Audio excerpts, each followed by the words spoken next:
Ci troviamo qua a presentare i risultati di un'indagine che la nostra associazione ha fatto con Veneto Agricoltura, in collaborazione con Veneto Agricoltura, per cercare di sensibilizzare anche le istituzioni verso questo settore, che è un settore che ha una economia significativa in Veneto. Insomma, ecco, sta attraversando diverse difficoltà di carattere economico, di carattere di struttura di mercato, di organizzazione, quindi cerchiamo di sensibilizzare, di discutere una sorta di tavola rotonda su cui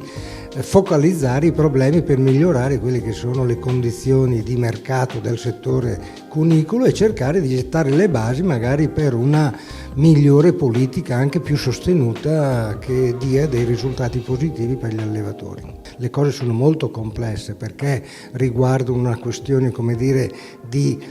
fornitura, di porzionamento, di gamma, quindi sappiamo che adesso le famiglie monocomponenti sono tante, per cui bisogna rivedere anche l'offerta che il mercato, gli operatori della trasformazione e della vendita riescono a mettere in atto per rendere anche sostenibile queste evoluzioni. Una questione di packaging diverso, di informazione diversa, perché tutti sanno che la carne di coniglio è una buona carne, non ha colesterolo, insomma ha degli elementi nutrizionali ha delle peculiarità molto particolari, però rimane sempre una questione di nicchia, perché tra le carni bianche forse quella più nobile, quella più costosa, per cui ha un mercato anche non che sarà mai di massa, ma sempre limitato a una fascia medio-alta del mercato. Ecco, bisogna cercare di far conciliare le necessità del consumatore sul prezzo, sul tipo di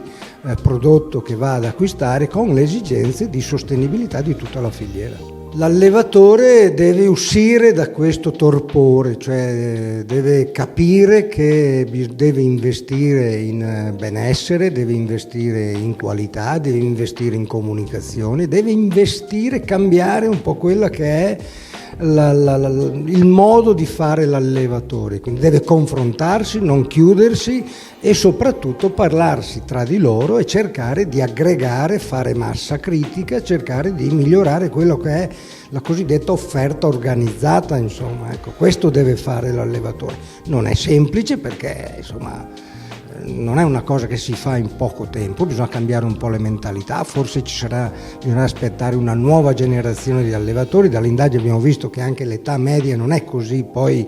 male, sono abbastanza giovani, per cui noi confidiamo che questi giovani sappiano dare le giuste risposte per il settore.